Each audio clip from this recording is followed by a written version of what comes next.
Ժողովուրդ ջան, չստացված նախարար Գևորգ Պապոյանով հայտնի իր սուտ խոսալով, այս անգամ ստերի հերը վերջնականապես անիծեց։ Ասում է, որ հեծի մեր սակագնի, այսինքն իմ, ձեր, տան, լուսի փողի մեջ մտնում է հեծի վերցրած վարկերը կամ ինչ-որ տոկոսներ եւ այլն։ Սուտ է խոսում։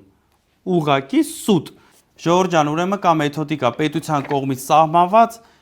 հոսանքի սակագնի, իմ, ձեր, տան, լույսի սակագնի մեթոդիկա, որը պետությունն է կազմել, պետությունն է գրել, որտեղ որ չկա գետ մի կետ, որտեղով որ երևում է, որ հեծի վերցրած վարկերի տոկոսները ներառվում են մեր ձեր տան լուսի փողի մեջ։ Չկա այդպես բան։ Սամվել Կարապետյանը վճարում է իր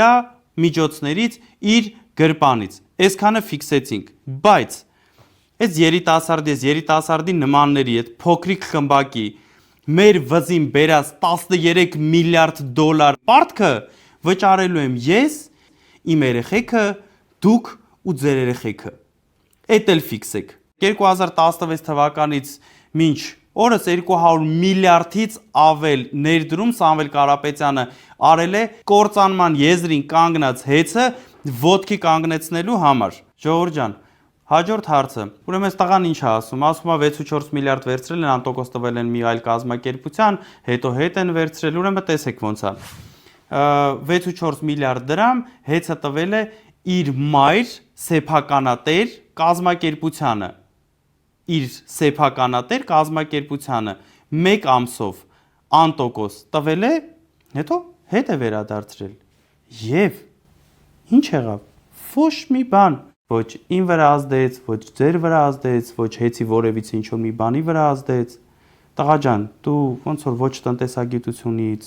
ոչ մի բանից, ոնց որ իրականում տեղեկություն չունես, գիտելիքներ չունես, դու ոնց ես քո այդ պաշտոնում աշխատում, չնայած տեսնում եմ ոնց ես աշխատում, ինչ կա չկա պրավալ ես տվել արդեն։ Այս ամբողջ իր ելույթի ժամանակ մի ճիշտ բան ասել։ Կառավարությունը վերցրել է հեծը։